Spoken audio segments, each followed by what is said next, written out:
And they're like, this seems like this might be the guy. This might be and the time, one, right? And this has to be the time. Like, we can't deal with this anymore. Right. And Jesus is, I'm sure they're sitting there and they're just waiting and they're expecting and what words are about to come out of his mouth. And he literally hits them with, welcome to the Love Shaped Life podcast. I'm Nathan Stearman in the studio today with Bob and Otavio. This is the 7th season of our podcast. We're working through the incredible teachings of Jesus that he gave to an audience, a large audience on a hillside. And today we want to introduce a new podcast participant, Otavio McKenzie. Maybe tell us a little bit about yourself. And I got to slow down, take a deep breath. So maybe hand it off to you at a little slower pace. Tell us about yourself. Absolutely. Well, first of all, I'm excited to be here. Excited to be part of the Love Shaped Life. Thank you both for having me. So yeah, just a little bit about myself. First and foremost, the thing that's the biggest highlight for me is I am a father. I'm a husband. Absolutely just tremendously blessed for my wife, my daughter. Also, I am currently a co-founder and CEO of a digital health startup called Architect Health, where we basically power digital health, telehealth brands that as we've journeyed from 2020 and beyond, telehealth and digital health in general is a big thing. And so we have a startup that powers those types of companies. And so we're excited about that. Little bit about me. Before that, I served as a pastor for 15 years, and still I would say that is a huge part of who I am to this day, and still my life's biggest calling and passion. So what, again, little vignette here. What does it mean for you to have a pastor's heart? But you're not preaching every week. You're not, for anybody familiar with church life, like you're not doing traditional church life. What does that mean for you? How does that impact your day? Like, what does that look like? What is this? It still comes into every part of my life. So what does that look like? How does it show up? So it's different. It's interesting because, of course, as a pastor, leading over a church and everything like that, and currently as a CEO leading over a company, there are a lot of similarities. So leadership crossover. Okay. Totally. But I find with myself, that I lead in my company with still a pastoral heart. So what is a pastoral heart? That's the kind of thing I'm curious. How do you see that as different from, say, a CEO who has an MBA or PhD in business? How does that heart change what you do? Some might have it, but I'm always thinking about the people. I'm always thinking about the impact of people. I'm thinking about the impact of my team, the team that I work directly with. I'm thinking about the impact of my clients. And so I'm always my mind is geared towards what's the best thing for my team. So we're talking about well-being. Yeah, the well-being. Okay. What's the best thing for this client? So sure, the objective is to have the best business possible, but I want to have the best business possible with a healthy and thriving team that feels like, beyond the fact that I'm their CEO and they have a certain responsibility in the company, they know they can come and speak to me. They know they're cared about beyond just the role that they have in the company. The client, the same thing. Yeah, that's awesome. So for our listeners, some of them are not like familiar with what a pastor does, but that caring perspective, that caring kind of forward, kind of central focus is what we would call in the theological church circles a pastor's heart. Absolutely. And certainly there's CEOs across the business world who have that, but this is something that's kind of native for you. Yes. Because of your experience in congregational and volunteer organizational work, as far as churches are that kind of volunteer congregation combo. Exactly. And you're bringing that people first. Yes. Into your leadership. Absolutely. And it impacts them. People value, they can tell when you care, right? And they value that. And, they're willing to give a little bit more. And it's not even, the reason I do it is not for that, but it's just the inevitable result of what happens. people matter most. That's how it was for me when I was pastoring. Always concerned about the well-being of the people. And that's how it is as I'm running a company today. And thank you for sharing your story and for being with us. But really, when you think about it, what you're sharing, it's really who God is. Yes, absolutely. So you're just seeking to imitate the God who you see. Absolutely. Because God cares for every human being. Absolutely. Wherever they're from. Wherever they're from. And that's really a key to your successful company. Absolutely. Yeah, I think it is. It's the key. It's the feedback we constantly get that is different, that the people value, both employees and clients. Yes. So Otavio, tell us a little bit about further back. Yeah, hang on. I got one little thing. So we have it's going to be a little corny, but we have a name we call that way of living in the world. We call it a love-shaped life. Well, that's not corny. And I mean, it's our name, but we chose it because really, truly, our name is like our philosophy of engaging in the world. Yes. And it's really, again, how God's kingdom is shaped. Right. So we're just building off of how we see God, the character of God and his kingdom. Because that's how he sees us, and that's how he wants us to see each other. Absolutely. All right, back to your question. Yeah, so backing up, where you came from, where you were born, your journey to get to where you are. And we did talk about doing a whole episode, right? A couple of episodes for our story sessions. Yeah, so definitely can jump into greater detail of my story. But the biggest thing I would say is, so I actually grew up in Florida, was born in Jamaica, left at a very young age.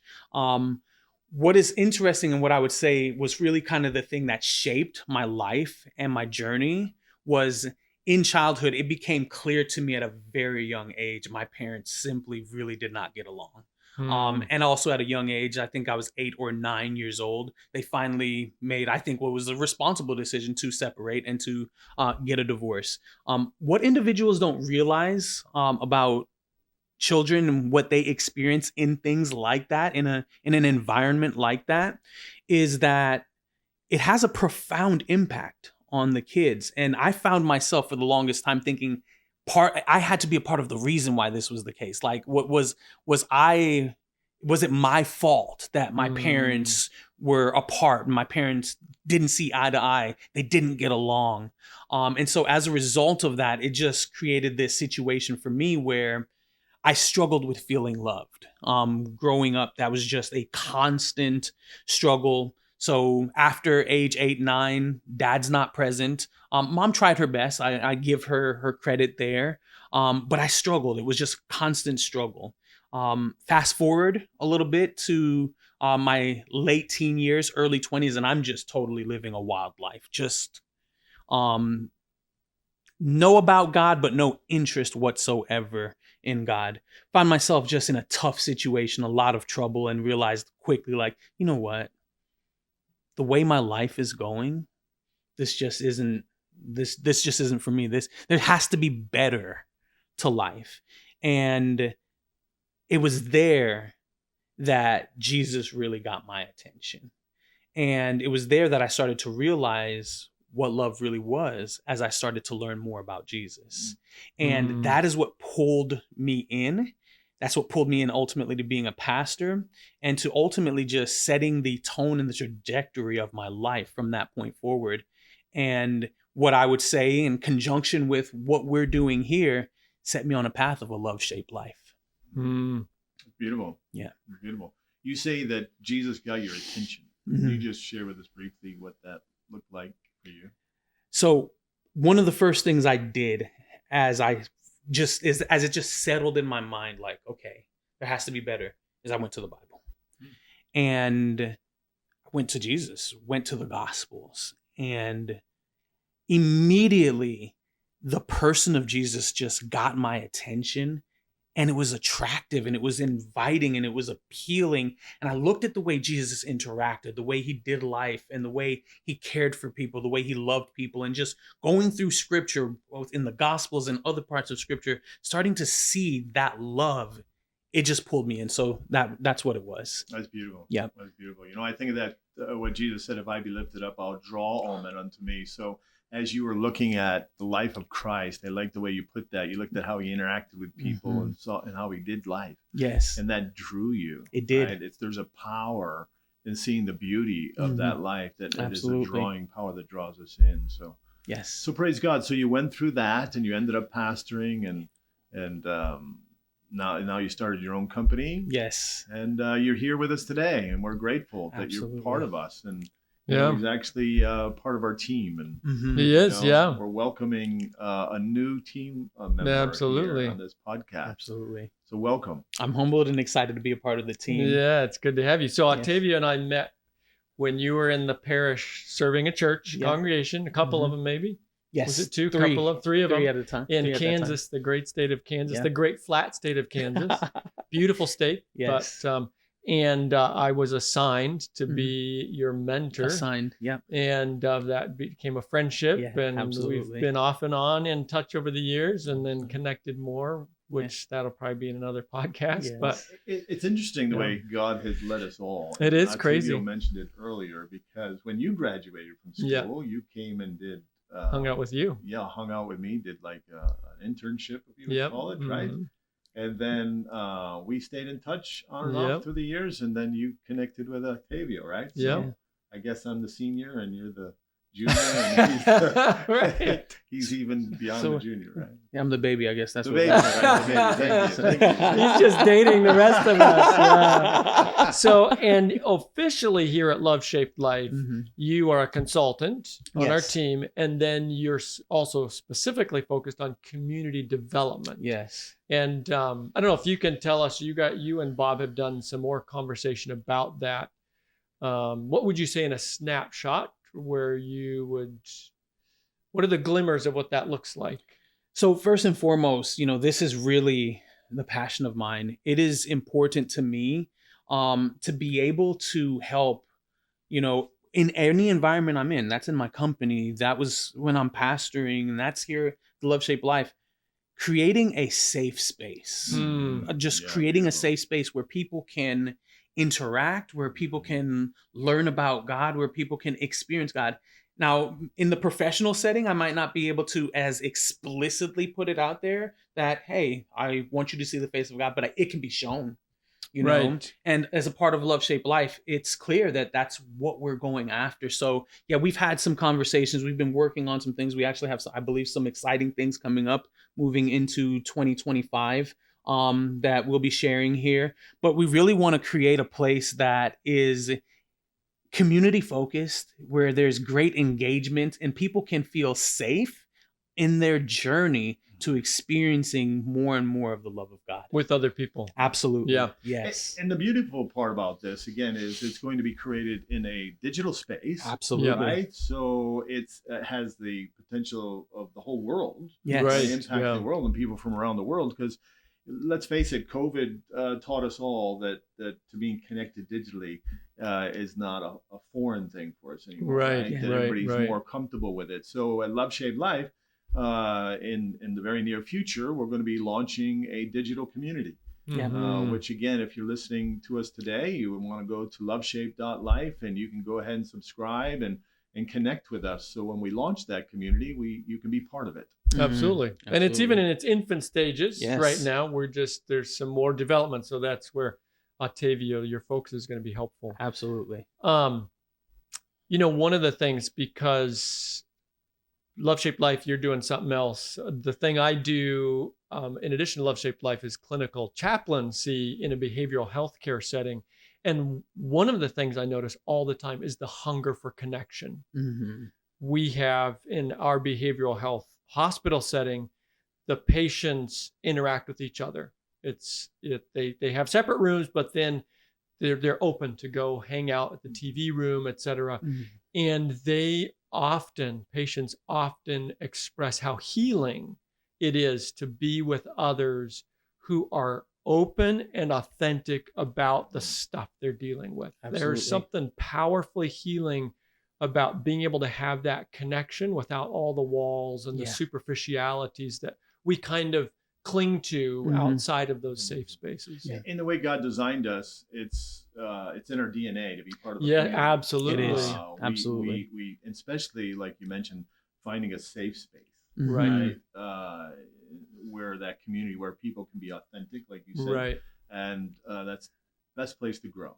Best place to grow. So, Absolutely. It's really part of our DNA. It's part of the Godhead itself, right? Community. That's and core. That's the way we were created. Right. So that's why at Love Shaped Life, we're going to be creating this digital space. That's for right. that community to thrive. People can Yes. thrive. Absolutely. Yes. So before we, just a little pause commercial here. If you've been following the Love Shaped Life podcast, you have noticed that we'll have like theological episodes. Those are the ones where you see Bob and I, and now Otavio. And then you've noticed that the next season that comes out is stories, interviews, and often Bob is doing those interviews. So what we're doing is we're actually splitting our podcast. We're forking it. So the Love Shaped Life podcast will continue, but this podcast, which is the Love Shaped Life podcast, will be, each season will be kind of a teaching, and the style Bob and I have done, and now Otavio will be this, continue to be this style. And we're forking the story episodes into another podcast called Story Sessions with Love Shaped Life. And so you'll see the story sessions. It'll be available. They'll be on our YouTube channel. They'll be in the podcast platforms. But we think it'll be nice to have a separate podcast where you can just go through stories. If that's all you want to do, you can listen to stories. And so we're going to do that. The stories that have been recorded will still be available, but we'll have them in the Story Sessions podcast. And we're going to leave them in the Love Shaped Life podcast lineup where they are currently, and also on the new podcast. So just be looking for that, Story Sessions with Love Shaped Life. So, ever wonder what it's like to truly experience God's love? At Love Shaped Life, we're here to guide you on that journey. Through our weekly emails, podcasts, blogs, coaching, and more, we're helping people just like you discover the transformative power of divine love. join our community at loveshaped.life and be part of a movement that's changing lives. Love Shaped Life, your partner in the journey of seeing, experiencing, and living God's love.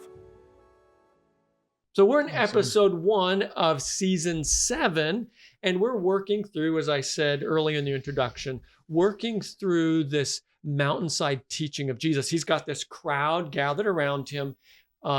It's a crowd we've talked about a couple of times now that has big expectations. They're looking for a leader figure who will come in, rally the troops, pull the people and resources together to throw off the Roman Empire. Quite frankly, they wanted out from under the taxation and the occupation of the Romans. This was their hope. They could be forced to carry the soldier's backpack or whatever goods a soldier was carrying. They could be just randomly forced to carry that for up to a mile down the road.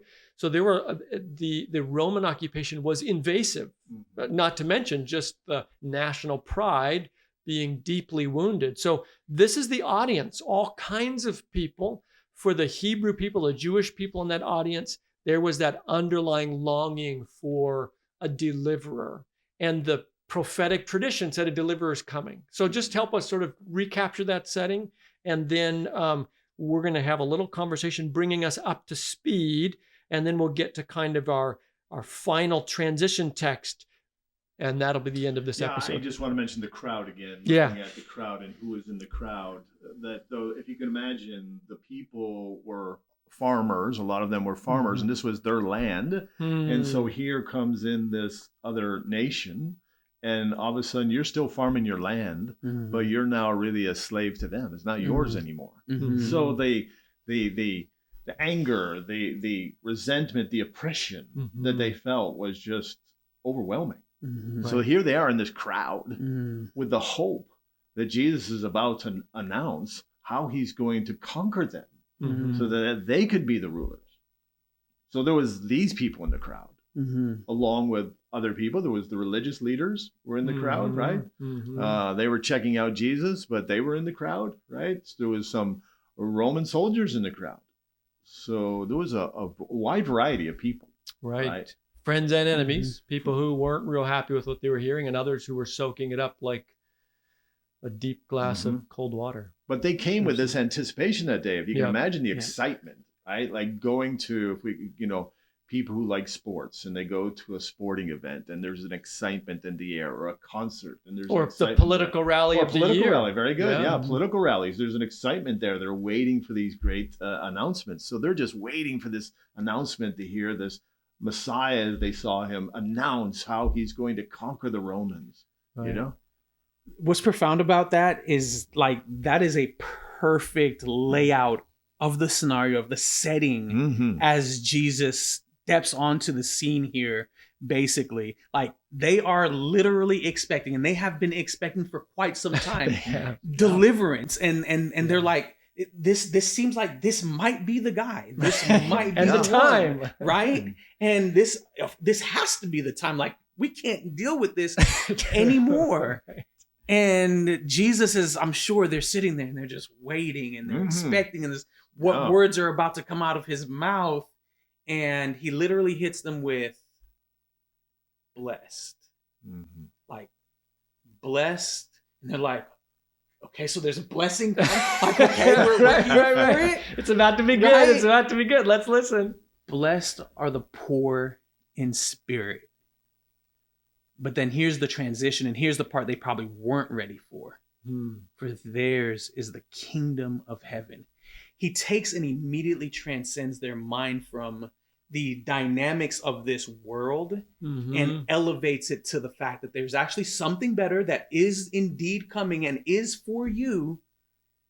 It might not be fully realized here, but I have something much better, and it's the kingdom of heaven. And so I think that's what's really profound is they're expecting this earthly deliverance. And he's like, I've got an even better deliverance in store. Yeah, it's beautiful. It's beautiful. Can you imagine just those words going through their mind? Just their brains just kind of like trying to filter this whole thing through these expectations. And all of a sudden he flips it. And like you said, he says, blessed. Yeah. They were angry. They were ready to be blessed and conquering, right? Right. Blessed are those who are poor in spirit. Theirs is the kingdom of heaven. Absolutely. Yeah. So we can't go all the way back down that trail again. We've been there, but I'm just thinking about today. There is, and I don't know exactly the date we'll release this podcast, but it won't have changed much from today's recording date to release date. There is, in our home country of America, huge tension between political parties driven by a longing to improve the social climate in America. And all of those people, whatever party they're in, their real interest in that party is the hope that that party will somehow usher in a new era. We're overwhelmed by say work. I talked to a coworker at the hospital, and this will not be news to like some of you listening. 16 hours, 5 to 7 days a week, just to hold on, to have somewhere to live and food on the table. That's tough, right? So so we're looking, whatever political alignment we have, the reason we're part of that alignment is because we hope that they can shift things in our country so life is easier or more just or more financially sustainable. Whatever we see in our political affiliation, it has to do with something that comes down to the kind of society we have. Those are not the expectations that are much different from the longing in the hearts of the audience to which Jesus was speaking. And what he was doing, we don't think of kingdoms. We're not a kingdom in America. We would think more of a nation or a civilization. And Jesus is announcing a civilization that runs by different principles than drove any of the political movements. In that case, they didn't have political parties so much. It was the Roman party was the party in charge. They had, within the Hebrew people, national parties, the Pharisees and the Sadducees, they had their cultural camps. Jesus said, none of those are what I'm bringing in.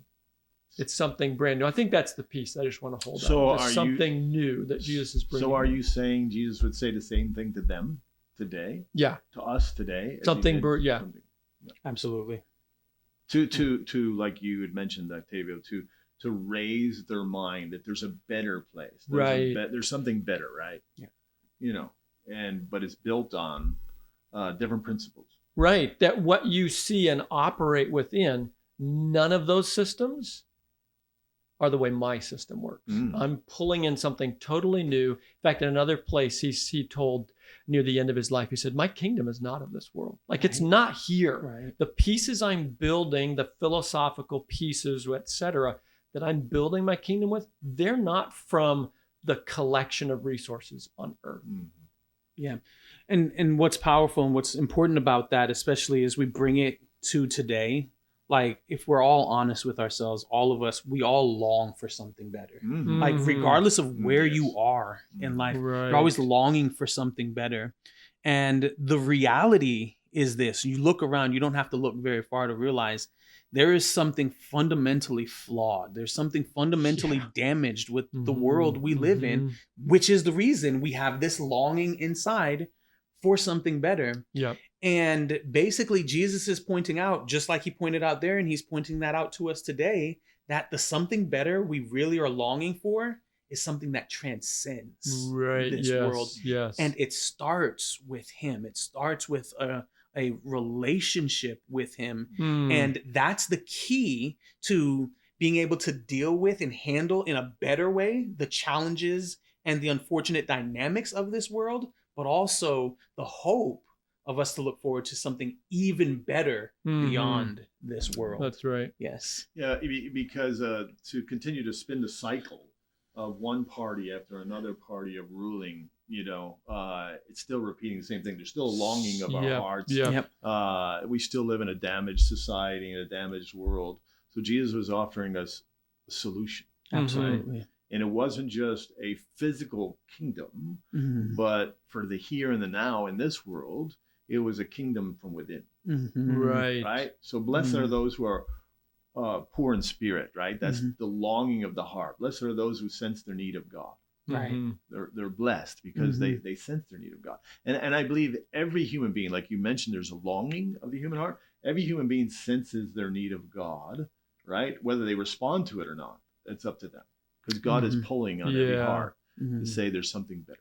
Yeah. Absolutely. And what I want to say, this comes partly from a conversation in the clinical setting this week, is don't assume that the God you heard about in church as a child, or that you hear about from some religious person, neighbor, whatever, is the God that Jesus represents. You might have to leave religion to find this Jesus. So we're devout followers of Jesus. And at the same time, the Jesus that shows up often in religious studies is not the Jesus of the same texts are used, but if you compare the narratives, it's not the same Jesus. I just want to say that, like, what we're inviting you into, don't assume that just because we're using the same names and the same texts, that it's the same person in experience. I know that's sort of weird to sort of try. How do you parse that out? I don't know, but just because we're using the same language, don't assume that the God, the Jesus we're holding up, is the one that you heard of before that didn't work. Absolutely. Yeah. It's important to realize each person, every single one of us, we're in a different place, and our journey with Jesus is going to always look different. A major part of the challenge that we deal with in our world, and we talk about political parties and everything like that. The challenge and the issue with political parties is one group wants everybody to look exactly like them and be exactly like them. The other, it's the same, and it's like what we have to simply be willing to do, and our only role and responsibility in all of this with Jesus is simply give an opportunity for people to encounter Jesus and allow them to be able to go on a journey with Jesus And that journey for them might look a little bit different than your journey did with Jesus. And that's perfectly okay. Yeah. Give that space where that can happen, and believe that Jesus is God enough to actually take care of the rest. Yeah. Yeah, That's good. That's beautiful. Right. Yeah. So in regard to, you were mentioning about, don't necessarily affiliate the name Jesus with maybe perhaps the religion you were raised in. Right. You know, Jesus, when he came on the scene, this is our third really season into this inaugural address of Jesus for the first time. Was his first public address. But he, when he was communicating, he really destroyed the religion of the day. He did. He did. Yeah. He totally just wiped it out and said, this is a new paradigm shift for you of how you see God. Right. And what it looks like. And I think for all of us today, we need to be willing to like wipe the slate clean, right? Like if we had a painting, we just cleaned the canvas and we're willing to start over to allow this new picture that Jesus is portraying to shape the God that we see. That's awesome. I think that's a beautiful picture. Yeah. And it's difficult, change is difficult for us. So we want to hold on to things like, oftentimes I was raised this way, I'm going to be this way, and so on. But if you really want to find what God is offering to give you that satisfy that longing of your heart, you've got to be willing to allow him to shape you. Right. Absolutely. And I think Jesus faced sort of this challenge of saying, okay, the religion that you see taught, that you grew up with, it's really distorted and inaccurate and does not represent me. But don't throw the whole thing out, because actually there are pieces connected with it that are true. And part of his mountainside teaching is reclaiming the true pieces. That's this section where he says, you heard the religious teachers say this. Yeah. Don't murder, don't commit adultery. If you look back at chapter 5 in Matthew, you'll see he references these things. And so he's reclaiming them and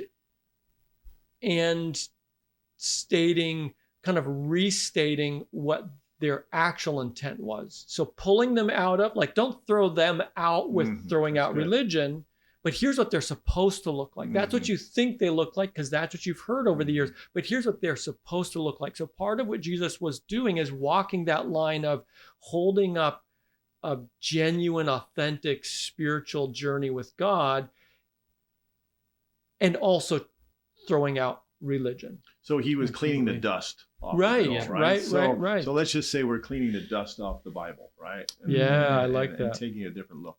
Yeah, absolutely. Yep. So that was a big chunk. Like the last episode was Jesus cleaning the dust. That was a big focus of the last episode. The transition, and I think most of this, and we have a note here. It says, like the Pharisaic law, which was like the religious leaders' rules versus love.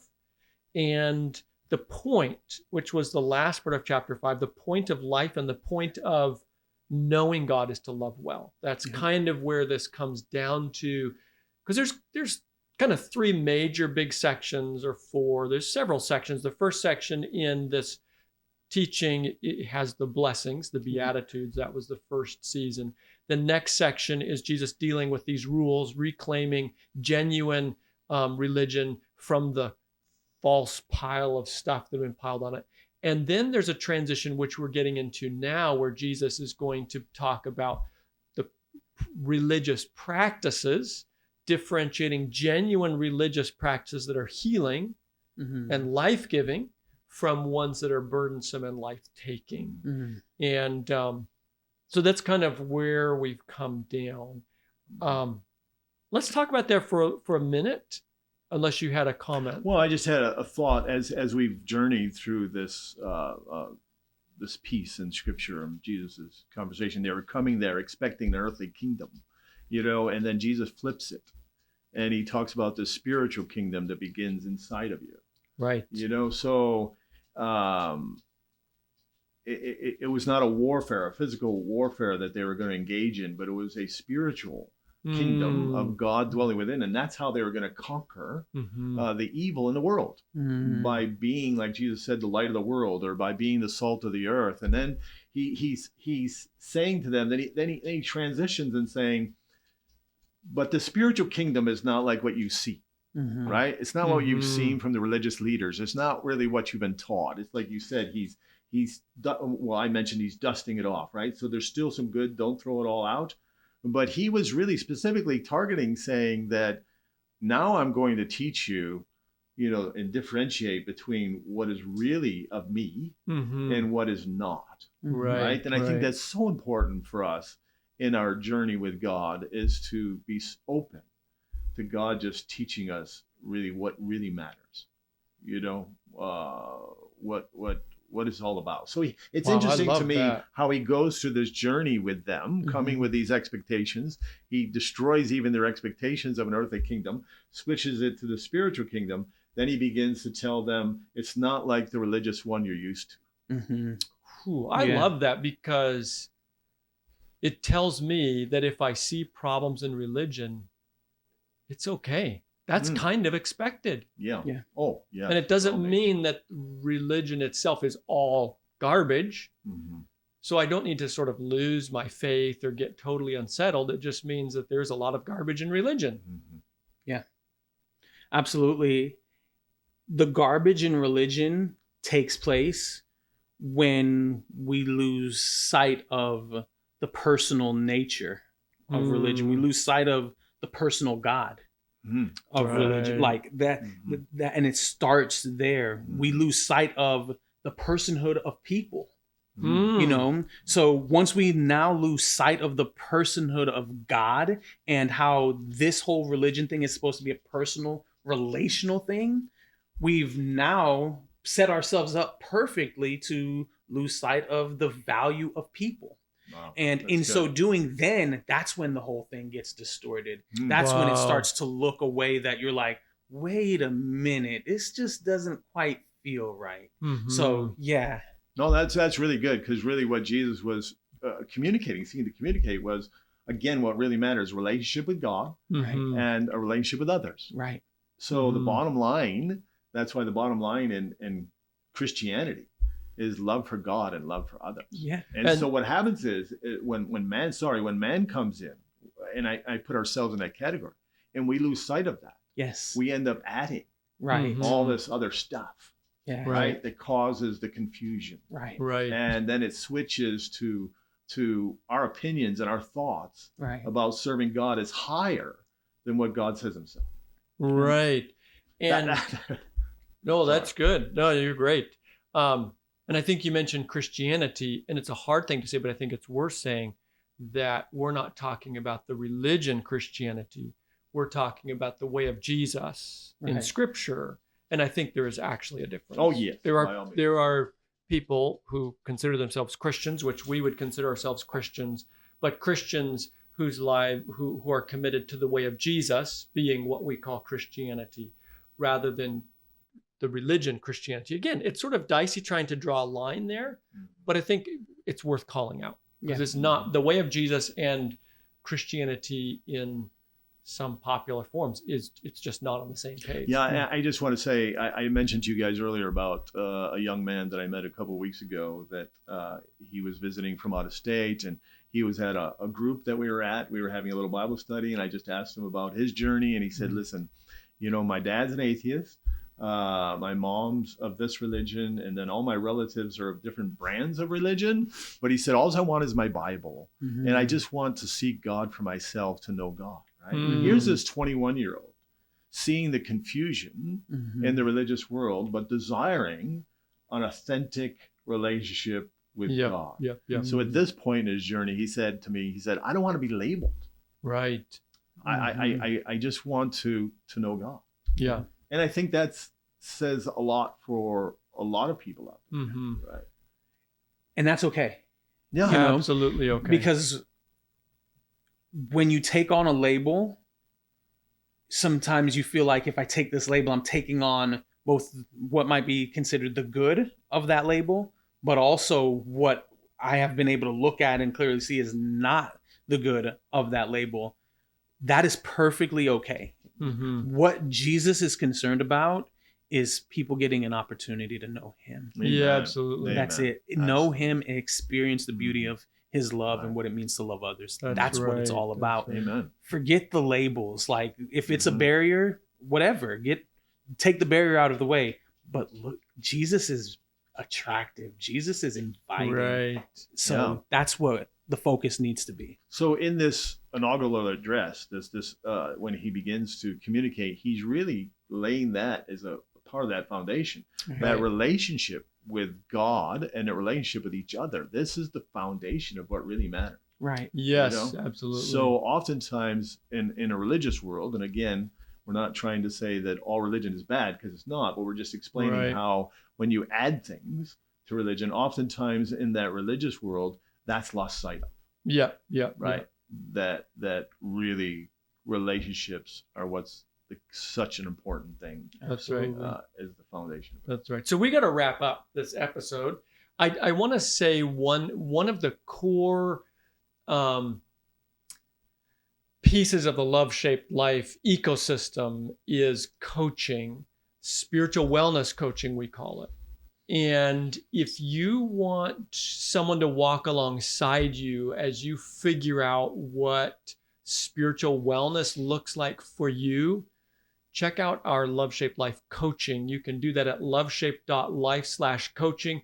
Our coaches are not here to tell you what to believe. We're here to process, to walk with you in that journey as you figure out sort of what's the toxic stuff you want to leave in the past, what's the good stuff you want to pick up and move forward with, how do you walk that road. So again, wherever you're at, we're here to be someone to walk alongside you as you try to figure that out. And you can connect with us at loveshaped.life/coaching.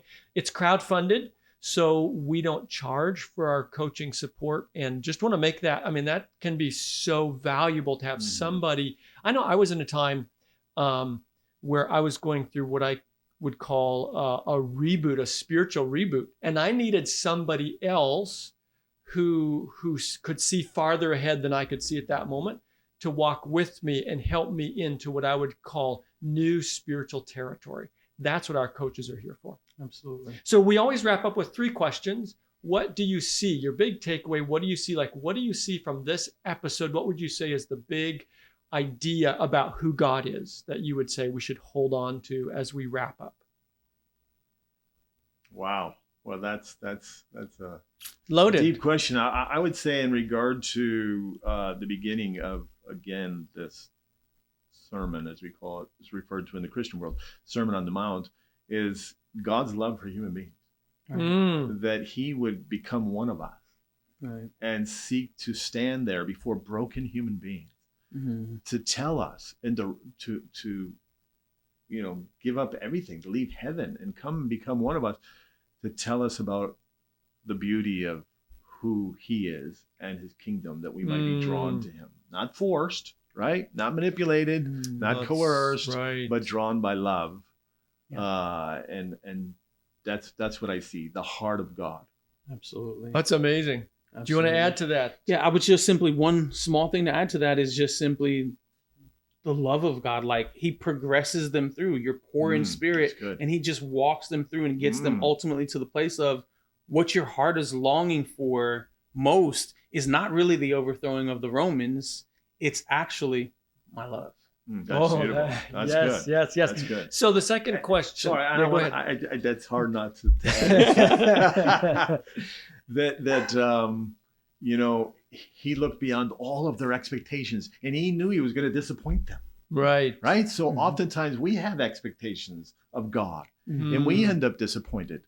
But God's given us something better. Absolutely. Yeah, that's awesome. He was giving them something better. Absolutely. Yeah. So, just want to say, for those of you who are listening, if you have, oftentimes you feel disappointed because what you perceive as God has let you down, that he's got something better for you.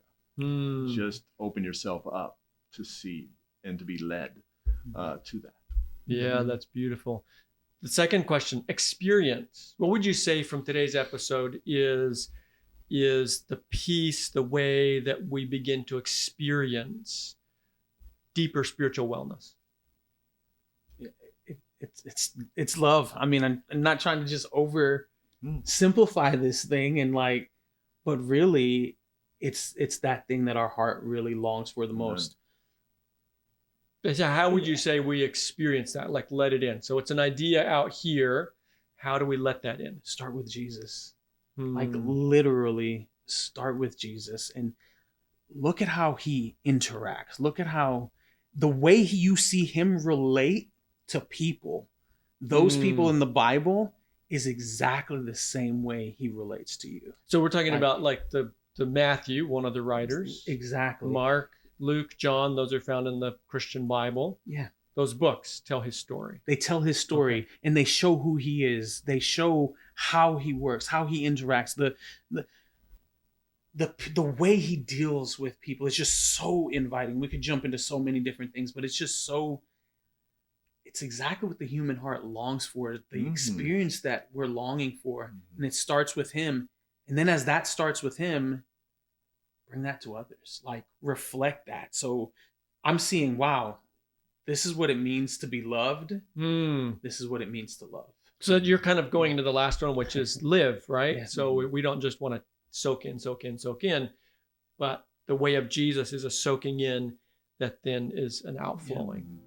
Absolutely. So on experience on my end, that we have this saying here at Love Shaped Life, to lean into a love shaped life, right? So experience wise, we have to make a choice that I'm going to choose to respond to the what I'm seeing, what God is offering, right? So you mentioned love. So God is offering all of us that we are fully known and fully loved by him. But I still have to make a choice to say, yes, in spite of who I am, perhaps in spite of what I've done or where I'm at, I'm choosing to lean in, right? Like you had mentioned earlier in your experience, Otavio, when you were seeking God, you came to the point of saying, I've had enough of this life. Yes. I'm choosing to lean into this life and allow God to do his work in you. It's not about you working yourself up to God. It's not about you cleaning your own life up. It's about him living in you and transforming your life. So that would be, maybe that's experience. That's awesome. Yeah. So mash that like button, subscribe, share with a friend. If you've enjoyed this podcast, or whether you're YouTube or audio, share with a friend. And until next time, lean in to the Love Shaped Life. Thank you so much for tuning into the Love Shaped Life podcast. We hope you find this podcast not only inspirational, but life-changing. Here at Love Shaped Life, we're working to create a community, an online community, in fact, where individuals like you can connect with each other and lean into God's love together. We also provide spiritual wellness coaching, where we walk alongside people to help them to see the beauty of God's character, discover if there's anything that might be hindering them from finding the healing power that's in that love. And as you might have expected, Love Shaped Life is crowdfunded. Individuals like you give generously to make this dream a reality. If you'd like to join that crowd, you can give today at loveshaped.life.